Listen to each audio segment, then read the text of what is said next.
Esse podcast faz parte do site Fambonanet. Acesse fambonanet.com.br.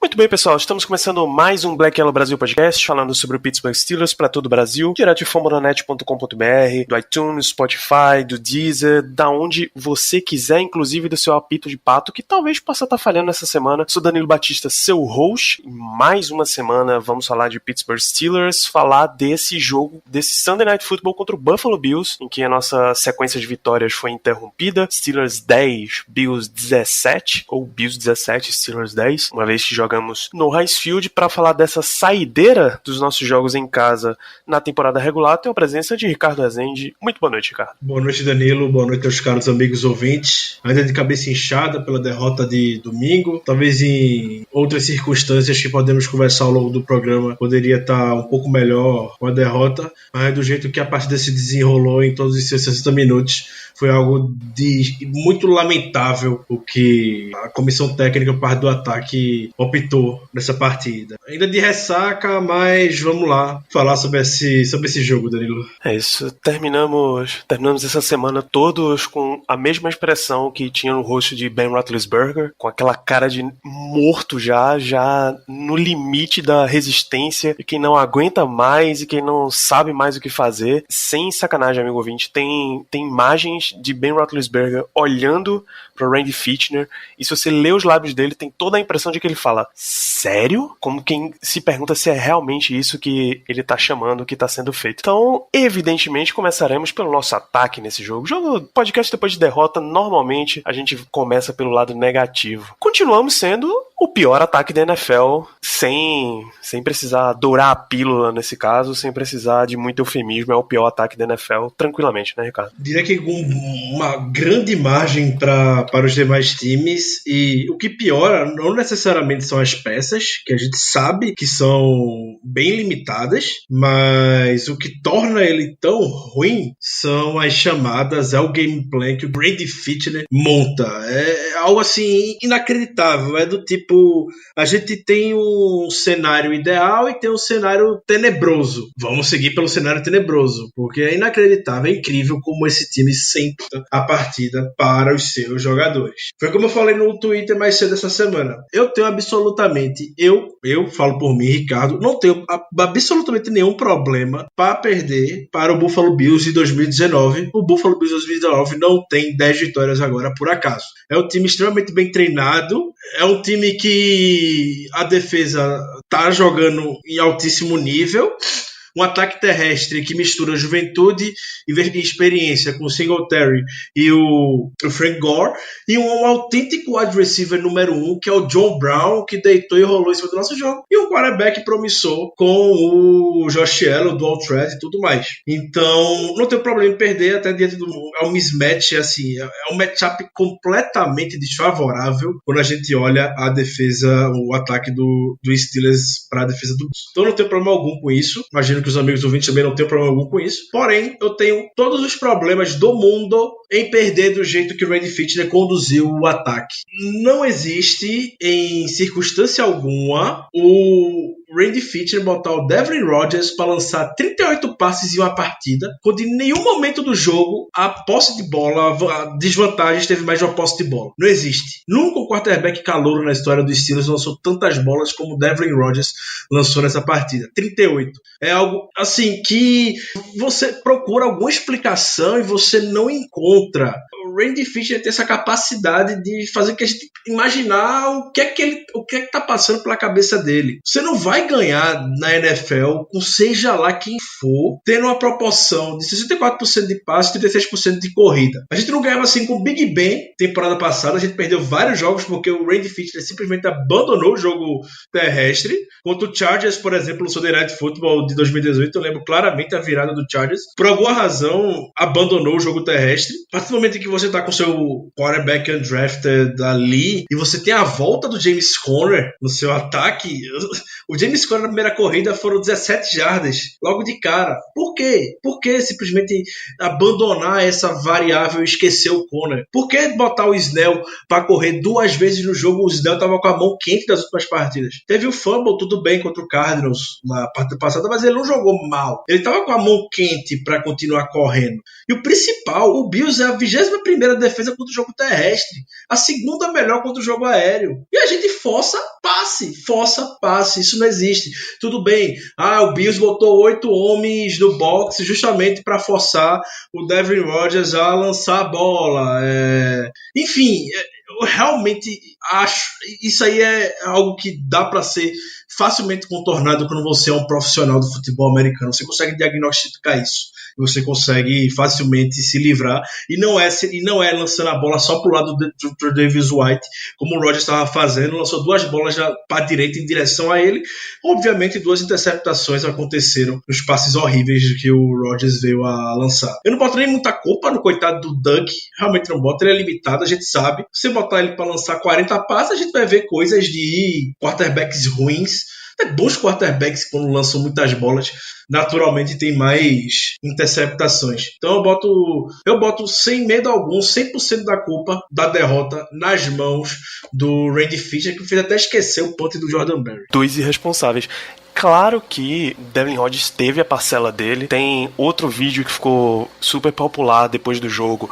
Foi Mike Tomlin focado na sideline, claramente dizendo clock it, que é tipo, pega a bola, joga no chão, faz o spike, né? Vamos planejar, pegar os 40 segundos, planejar a próxima jogada, analisar o cenário, e aí o Rodgers amarra a capinha, vai para ser o super pato para resolver o lance e lança uma interceptação. Mas quando você é forçado não só a passar 38 vezes, mas em diversas vezes desafiar um cornerback de elite que tá do outro lado, que é o caso do Trey Davis White, tá entre os melhores cornerbacks da liga tranquilamente, ou quando você não tá desafiando o Trey Davis White, mas você está fazendo passes em situações completamente fora do teu habitat natural, aí você vai desafiar Levi Wallace, Jordan Poyer. A gente lembrou no programa passado o poder da secundária do Bills. Você tá pedindo para ter sérios problemas. E foi o que a comissão técnica realmente fez, colocou um jogador imaturo em termos de desenvolvimento de futebol americano para passar por sérios problemas quando realmente não havia a menor necessidade para isso. Como eu falei há pouco, você procura algo para se apoiar, para entender a decisão de chegar na partida com um game plan desse, você não consegue encontrar absolutamente nada, você não se apoia em nada que seja puramente racional. É puro desespero. Desespero foi o que aconteceu no jogo. Você tem um undrafted ali que não vai vir questionar a decisão de ninguém, enfim, Big Ben, nem o Big Ben ano passado, muitas vezes, só porque era o Fitner ali, evitava falar alguma coisa, enfim. E a gente vê um cara completamente despreparado para chamar jogadas, um cara que não tinha experiência em nível de NFL até a temporada passada. É muito amadorismo, é muito desespero, e o resultado tá aí. Nas últimas 7 semanas, as últimas 6 semanas foram 7 touchdowns, sendo que apenas um terrestre. Enfim, é uma bagunça. E novamente, o ataque a gente sabe que são peças limitadas. Não são. A gente tá com jogadores de nível de practice squad, enfim, mas você tem que facilitar. Você não pode deixar ninguém sair da sua zona de conforto. Foi isso que o Bills acabou fazendo. Mérito também pro gameplay que o Bills veio a montar. Quiseram fazer o jogo Devin Rodgers e Josh Allen, então conseguiram. Josh Allen só fazia o feijão com arroz, basicamente, sob pressão muito mal. Atacou as jogadas de zona com o John Brown, teve muito sucesso. O touchdown do Tyler Croft e o outro touchdown corrido do Josh Allen, pronto. E correram muito, mas muito bem com o Devin Singletary. Toda derrota que tem do Steelers é infelizmente a sensação que causa. Quando o Steelers perde, a gente fica tudo pedindo cabeça de treinador, porque é sempre outcoached. É sempre um nó tático que o Steelers leva de alguma maneira. E eu lamento muito que quando a gente ganha, essa sensação parece que não é passada. Fora o jogo contra o Rams, que de fato foi o nó tático que deram no Sean McVay. Hoje o Rams não tá tendo a potência que foi a temporada passada, mas enfim, era badalado e levaram o nó tático do Steelers, essa sensação não é passada, infelizmente. Defesa vem conseguindo fazer um bom trabalho, excepcional, mas o ataque não consegue. Poderia ser um jogo de afirmação, muitas vezes, para o próprio Fitner. Eu elogiei o Fitner na semana passada, inclusive, pelo desenvolvimento que ele está fazendo como quarterback com o Devlin Rodgers. A espécie de pocket do Rodgers melhorou nas últimas semanas, mas eu retiro e piso com muito prazer em qualquer elogio que eu tenha feito para o Fitner e jogo no lixo. Não tem nada de positivo que a gente possa tirar do ataque. Nada. Isso também, tenho absolutamente 0 pontos positivos para tirar desse ataque. Para piorar a situação, o que parecia que ia ser um jogo sólido dos wide receivers, claro, se teu quarterback vai passar 38 vezes, ele vai ter que passar para alguém. Se você não tinha o tight end principal, Vance McDonald não jogou machucado, Nick Vannett e Zach Gentry não são jogadores que normalmente recebem muitos targets, muitos passes na direção dele, até saiu muito 7 passes, é muita coisa para esses jogadores, mas então teus wide receivers vão ter que trabalhar para compensar o que você vai propor para ter. Então foram até 83 jardas de James Washington, mais 5 recepções em 11 passes, isso é muito pouco. Deontay Johnson teve 62 jardas recebidas, 5 passes de 7, tá ok, porém são 2 fumbles, apesar de só ter perdido um, são 2 fumbles, 2 em cima de Deontay Johnson, 1 em cima do Rodgers. Fica difícil de você querer ganhar assim. Então você tem um fumble perdido pelo Deontay Johnson, mais as 4 interceptações em cima do Duck, mais aquele punch horroroso, então você fica numa situação de turnovers 5-2, bicho. O punch do Jordan Berry foi um turnover. Aquilo é um turnover. Isso. Vou botar 6-2 por causa desse punch tenebroso. Tem nem o que discutir. E aí fica difícil para sua defesa segurar um campo curto, que foi o caso justamente o punt e a interceptação do Travis White, que já retornou para a red zone. Então a defesa faz o que pôde para segurar nessas situações. É difícil, não é? Mas que a nossa defesa seja de extrema qualidade, também não tem como a gente cobrar deles, ainda mais quando sua defesa força 2 turnovers e o ataque capitaliza o total de 0. Não capitaliza nada em cima disso. Então, eu até comentei no nosso QG e eu imagino que você e os amigos ouvintes vão concordar, Danilo. Eu acho que hoje o Tony fala muito de que a gente só tem um trabalho no ataque que precisa fazer, que é cuidar da bola. Só isso. A gente não tá fazendo claramente muito bem esse papel. São 21 jogos consecutivos com o turnover vindo do nosso ataque. Se a gente ajoelhar ou fizer 3 spikes por jogo, acho que eu tenho mais confiança de que a gente vai vencer com a defesa carregando, anotando algum touchdown do que isso. Eu, sinceramente, tenho mais confiança nesse sentido. Eu não consigo imaginar o Randy Fitner montando algum playbook onde a gente não vai vir forçar um turnover. Porque o ataque dos Steelers é sempre a mesma coisa. Não tem diferença. São sempre as mesmas rotas. Não tem nada. Não tem absolutamente nada diferente. É um ataque extremamente apático, um ataque extremamente burocrático. Um ataque, assim, morto. A gente tem jogadores nas últimas semanas que deram um spark, que trouxeram uma faísca, que foi o Dion Ken, o Garrett White, ignorados no domingo. Dion Ken, você pode ter essa informação mais fácil que eu, Danilo.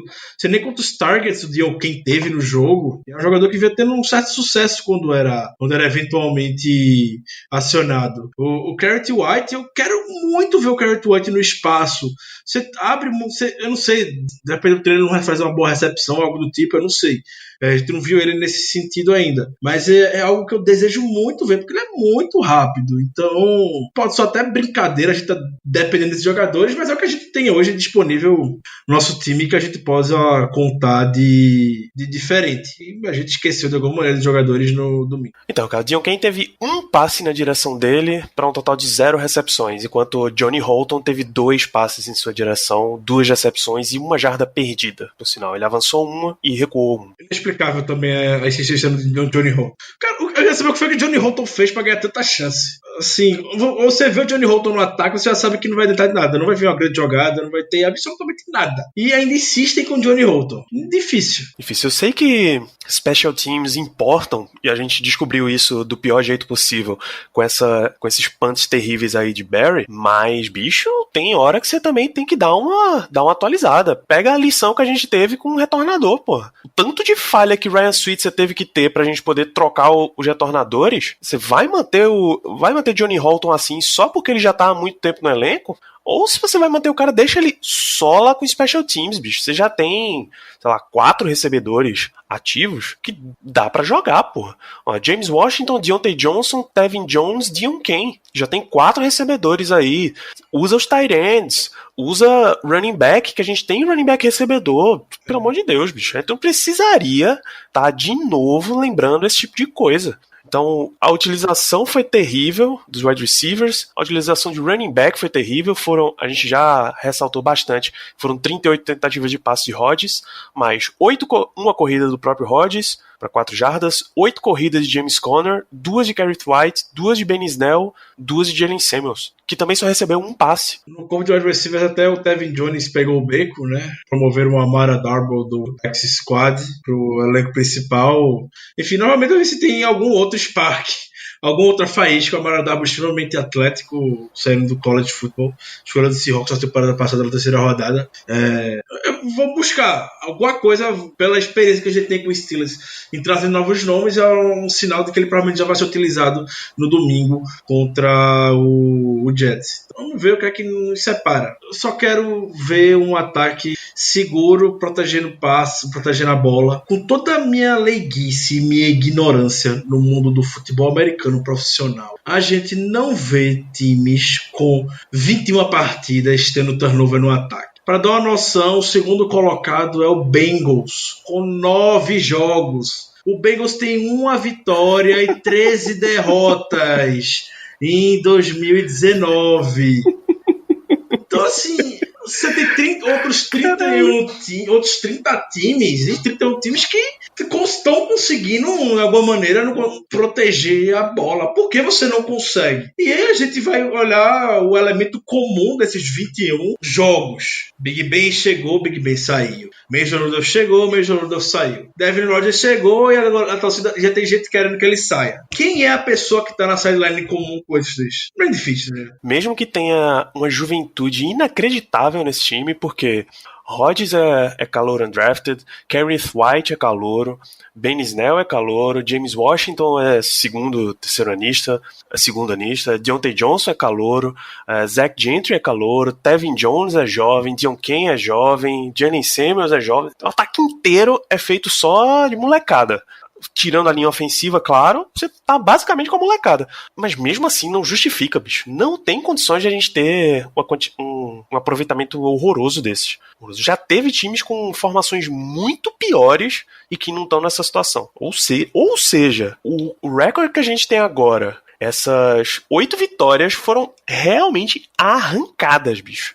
Você realmente é um Steelers achando o jeito de vencer na marra, porque para chegar a 8-6 com o pior ataque de toda a NFL, você realmente tem que ser um time guerreiríssimo, rapaz. Guerreiríssimo. É por isso que mais e mais pessoas se rendem a Mike Tomlin como um sério candidato a técnico do ano para essa temporada 2019. Bom, falamos enormemente do ataque. A gente realmente não vai deixar nenhum ponto positivo para esse ataque nesse jogo de hoje. Enquanto estamos ainda em pontos negativos, precisamos falar de jogadores da defesa. Mas são jogadores que estão no hall de que toda semana a gente tem coisa para falar deles. De novo, jogada decisiva da partida envolvendo Mark Barron e Terrell Edmonds. Nossa, foi a super festa da família Edmonds. A mãe tava com a mãe, o pai. A mãe tava com um gorro, metade Bills, metade Steelers. A camisa com o número dos 3 filhos. Não interessa, meu filho. Que cobertura horrorosa. Completamente horrorosa. Uma cobertura de zona fraquíssima, que o Barron basicamente corre pro outro lado e diz: opa, tá contigo aí, parceiro. E larga, velho. E o outro, até ele perceber que era a vez dele de acompanhar a cobertura, já era, a bola já tá na mão do Tyler Kroft faz tempo. Não tem condições. Isso tá diretamente ligado pra uma coisa. Isso parte do Bills, o mérito de Buffalo. Um time bem treinado. Identificou, de fato, o lado... Com certeza. O lado frágil da defesa, sem dúvida, formato Mac Barron e Terrell Edmonds. Na hora que o Josh Allen viu, ele já sabia pra onde essa bola ia, com toda certeza desse mundo. Ele já estava desenhado. Não é por acaso. O Barron na cobertura não é de agora que tem esses problemas. O Barron sempre foi ruim em cobertura. Não é à toa que ele era um safety quando saiu de college, de Alabama, e transformaram ele em um autêntico linebacker. O Barron é um linebacker com a camisa de safety. Não é, assim, invenção. É um fato. Porque o Barron não sabe cobrir. E você vê ainda Kit Butler nas entrevistas durante a semana falando, não, a gente quer botar o Barron, o Vince Williams, o Bush para confundir a defesa. Não de nada. Então, como você bem falou, Danilo, perfeito num comentário.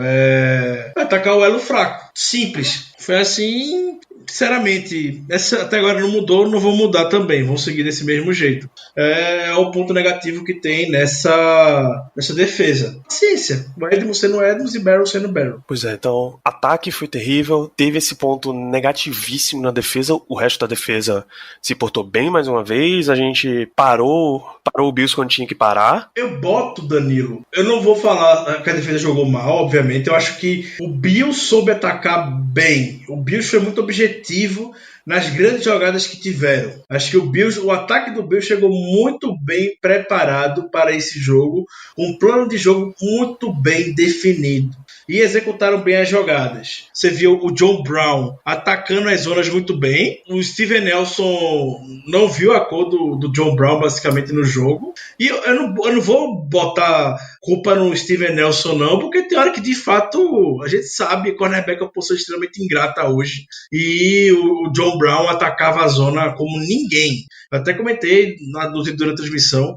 John Brown é um grande pupilo do grande Darryl Drake. John Brown era um jogador que precisa ser ido atrás do mercado nessa off-season. Não era para ir atrás do Tim Mulcahy, foi um nome experiente. Era o nome de John Brown que o Steelers deveria ter ido e o Bills foi lá, garantiu o John Brown autêntico wide receiver número 1 e domingo isso ficou bem claro na nossa cara de que por que ele é o wide receiver número 1 do Bills.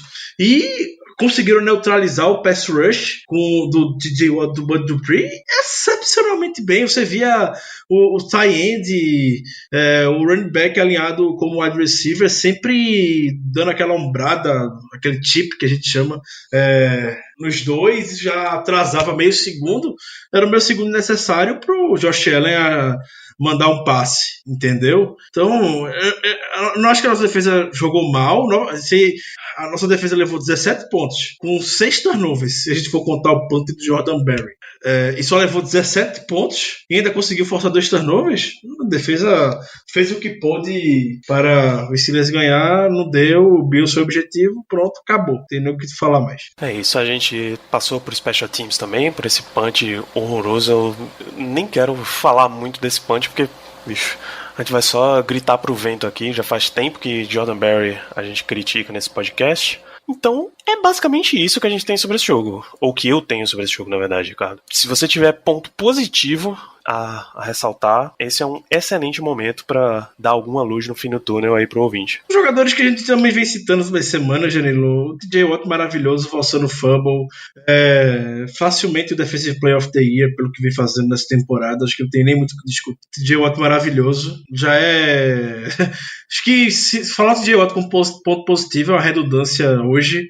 A partida do Cam Hayward teve uma sequência maravilhosa de três snaps, onde foi monstruoso o Hayward, simplesmente monstruoso no meio da linha. Também é um jogador que constantemente está aqui figurando. E, sinceramente, Danilo, só teria um outro elogio, talvez.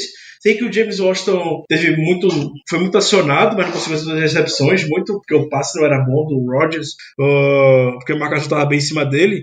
Mas eu estou sentindo as mãos do James Washington muito firmes. Preste atenção quando o James Washington faz uma recepção. Era essa a característica que ele tinha no college. As mãos do James Washington nas recepções são firmes, é incrível. A bola gruda na mão dele quando sopra para fazer a recepção. É incrível, tá bonito de ver o James Washington e é muito bom ver que a gente vai poder sim contar ele como uma grande arma no ataque de 2020 quando o Big Ben voltar. Fora isso, eu sinceramente não tenho mais ninguém a destacar. Steven Nelson, você mencionou que ele realmente em vários pontos não achou John Brown, mas a gente tem que ressaltar, acho que essa foi a primeira interceptação dele jogando pelos Steelers, né? Confirmo.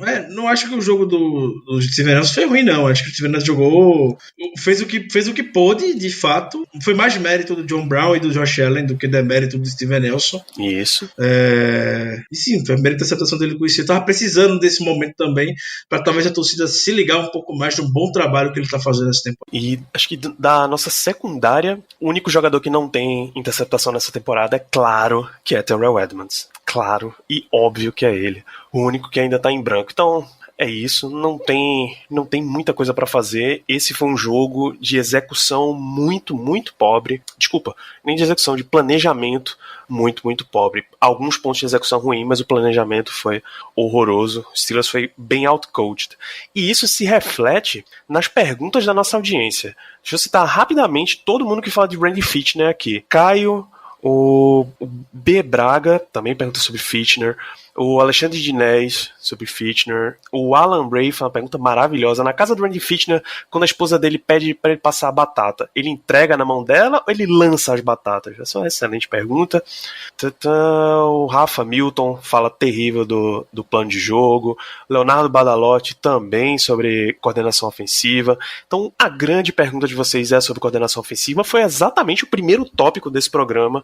Muito obrigado por essas perguntas. Mas a gente, obviamente, vai passá-las. Algumas pessoas perguntam também sobre quarterback, a situação de quarterback. Tom Rezende pergunta sobre a situação de quarterback, se o Steelers já pensa em draftar outro quarterback em 2020 e 2021, ou se ainda é Devin Rodgers, Mason Rudolph, a esperança do time de futuro. Pra mim tá bem claro que não vai ser nenhum dos dois, só que o Steelers não vai se adiantar ainda, né?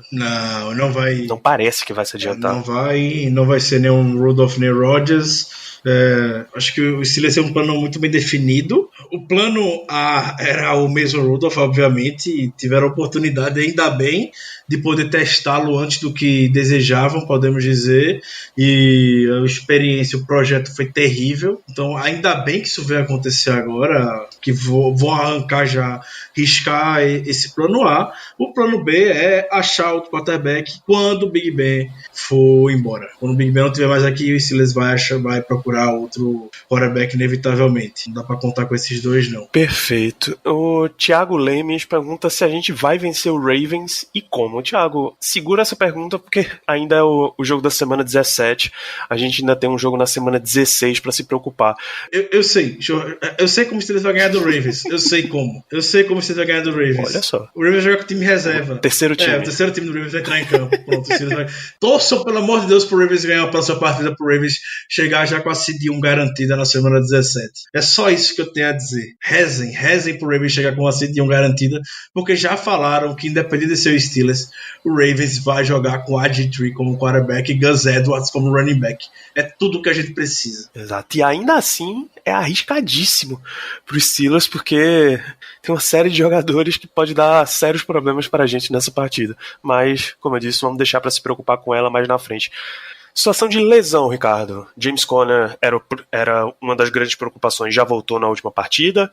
O Vince McDonald ficou fora da última, Juju também ficou fora da última. Quais são os updates a respeito deles? O Mike Tomlin hoje na coletiva falou que ambos estão listados como questionáveis. O Juju, ele ainda teve uma participação completa no treino da semana passada, na quarta-feira, mas ele teve um setback no treino da quinta, não treinou na sexta e não jogou devido a problema no joelho.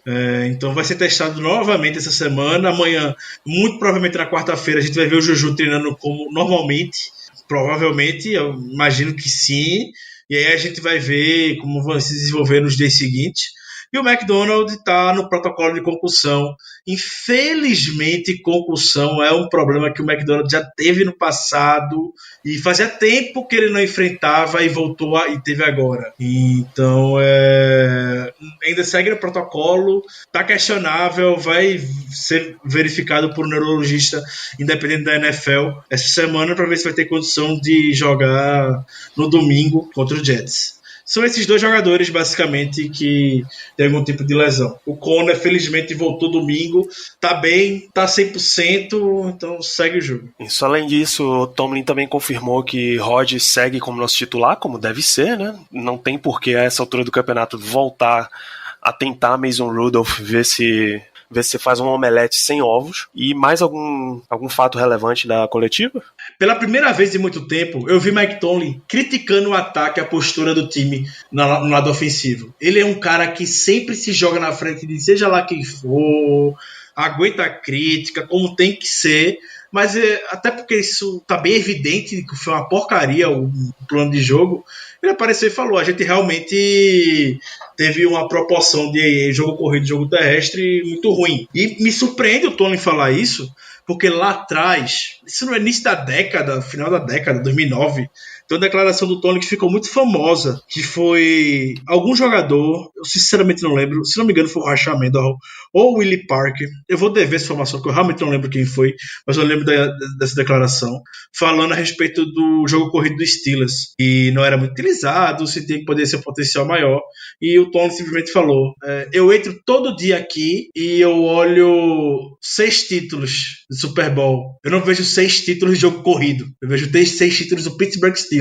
E, então, a gente vê que nesse tipo de declaração, se quiser fazer analogia, tem todo o direito, a informação está aqui, como o Tomlin pode ou não estar envolvido, enfim, obviamente vai ter o dedo do Tomlin, é o head coach do time, ele é o responsável por isso, mas que se a gente está vendo um problema recorrente de ter um ataque completamente desbalanceado, o Tomlin com certeza não tem problema algum em ver isso, porém sentiu no domingo que isso causou a derrota, e vamos torcer sinceramente que contra o Jets seja diferente, e até o jogo terrestre do Jets, a defesa do jogo terrestre do Jets é muito boa, então vamos ver como é que eles vão se responder a isso. Perfeitamente, então o nosso próximo jogo é exatamente o New York Jets, o retorno de Le'Veon Bell a visualizar as cores dos Steelers. Acho que ele não as vê tão de perto desde o dia em que ele apertou a sua mão em Nova York, Ricardo. Então será um jogo realmente marcante. Steelers e Jets nesse domingo às 3 da tarde. Óbvio que não tem transmissão da ESPN, eles preferiram mostrar o jogo em que o Baltimore Ravens provavelmente garante a sua seed 1, estaremos na torcida, então Jets e Steelers em Nova York, 3 da tarde, além de Le'Veon Bell, claro, que apesar de Adam Gase ainda é um excelente jogador. O que é que você espera ver nessa partida? Vai ser um jogo de reencontros, né? A gente vai reencontrar o Steve McLendon, vai reencontrar o Kevin Mitchell. Rapaz. É um jogo de reencontros, não é só o Bell, não. Hines Ward é assistente, auxiliar de ataque por lá, né? Isso. Então, é um jogo de muitos reencontros do lado do Jets contra os Steelers. Como eu comentei há pouco, eu estou muito curioso para ver como é que vai ser esse plano de jogo na defesa do Greg Williams. É uma defesa boa contra o jogo terrestre. O Steve McLendon é um exímio defensor contra o jogo terrestre, sempre foi, desde a época do Steelers. Então, se teve dificuldade contra o Bills, é bom que resolvam esse tipo de problema contra o Jets. E esse tipo de problema pode soar até um pouco hipócrita, mas o raciocínio que eu estou querendo utilizar para resolver esse tipo de problema é simplesmente dar espaço para os corredores, dê espaço. Espaço para os seus corredores não necessariamente vem com corridas. Você pode trabalhar, como a gente vinha trabalhando até bem em alguns momentos do ano passado, com passe curto como uma extensão do jogo terrestre, entendeu? Abre todo mundo, bota 4 wide receivers, um running back, e bota a corrida pro running back, o passe curto pro running back no check down, coisa do tipo. Então você não precisa inventar muito, perder muito tempo com isso, entendeu? Então é o que eu quero ver, eu quero muito. O Conner no espaço, a gente viu, o Conner no espaço é perfeito, é muito bom. O White, para mim, tem um potencial gigantesco de correr se tiver espaço. Então, eu quero muito ver isso no lado da defesa. Vai enfrentar uma defesa liderada pelo Jamal Adams. Jamal Adams tem o total potencial de ser um dos 3 melhores jogadores de defesa da NFL, na minha opinião, porque ele é um autêntico playmaker. Pena jogar numa defesa comandada pelo Greg Williams, que geralmente são ruins. Sei que eu falei que é boa contra o jogo terrestre, mas o Greg Williams é porradeira. Pra quem não sabe, o Greg Williams é o responsável por recompensa dos jogadores do Saints em agredir, literalmente machucar jogadores. Então, o Baltigate, lá em New Orleans. Então, o Greg Williams, a defesa do Greg Williams é só uma, bata. Por isso que o jogo tá tão bom, porque os caras vão sem piedade mesmo. Então, mas de forma geral, a unidade é muito bem dirigida, não são boas defesas que o Greg Williams comanda no geral, então acho que a gente pode e deve se aproveitar disso.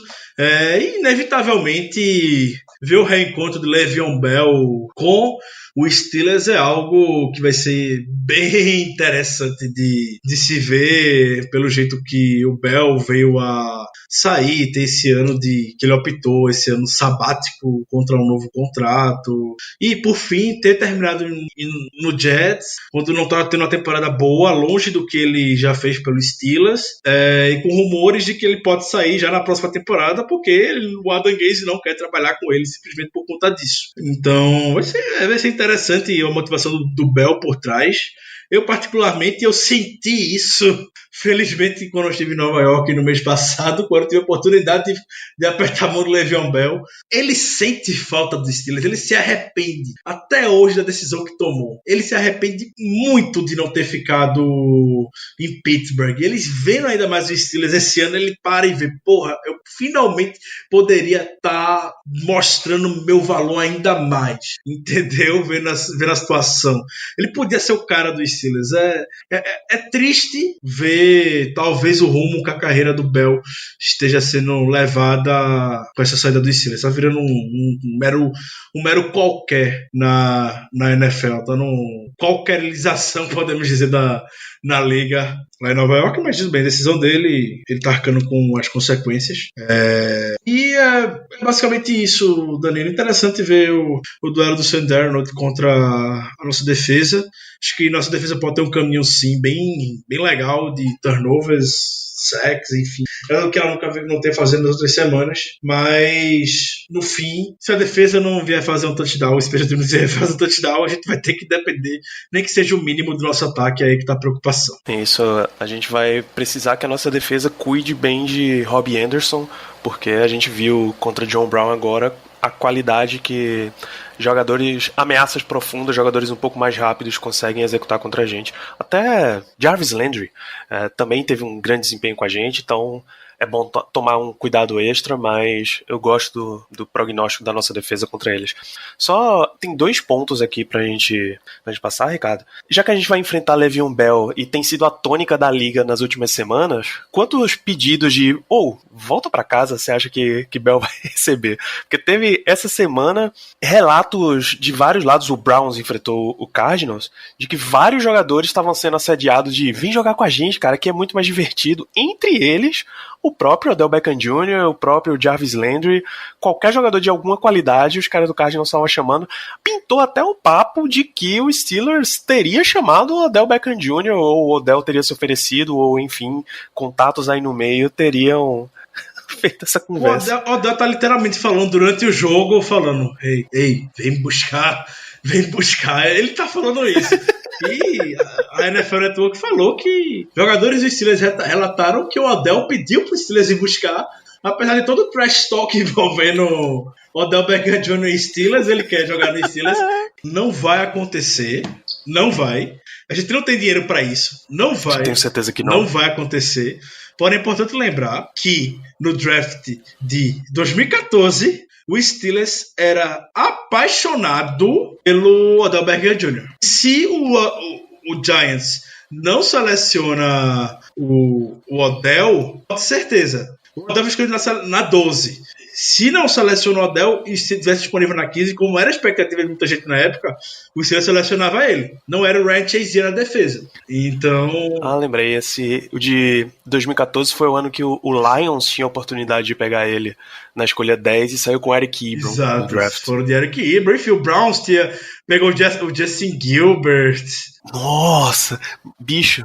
Não só... A gente vai entrar nesse túnel do tempo, mas não só Odell Beckham Jr., como 2 piques antes, os Steelers tinham a chance de sair com o herói da cidade, Aaron Donald, e ele acabou saindo na 13 pro Rams. Exato. Impressionante. É incrível, porque essa sequência, de fato, você olha o draft de 2014, a sequência de Steelers, era tipo, Odell Beckham Jr. era um cara que tava no radar, Você tinha o Aaron Donald, um cara que eventualmente estava no radar do Steelers, e o Kyle Fuller, outro cara que estava no radar do Steelers. E isso foi o que inflamou muito na hora da escolha do Red Chazier, porque a galera ficou, quem? O Chazier? Ah, não, foi a escolha pura no desespero.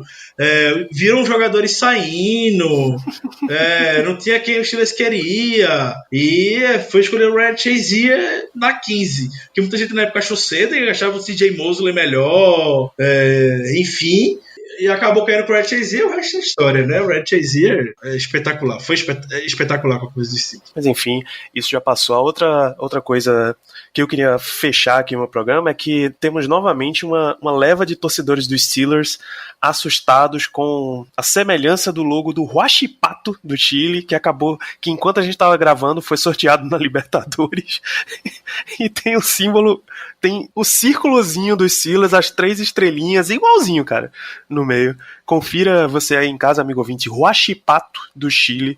O logo é incrivelmente parecido com o dos Steelers. Muito bem, cara, suas considerações finais pra gente fechar o programa. Considerações finais é uma curiosidade, é um cenário curioso que a gente vive hoje, mas eu fiquei bem surpreso quando eu vi esse dado. Porém, eu sei que o nosso adversário direto é claramente Tennessee Titans pela seed 6 da AFC, mas eu fiquei bem espantado quando eu vi que o Titans perder pro Saints, obviamente é bom pra gente, mas não é tão bom quanto a gente pensa.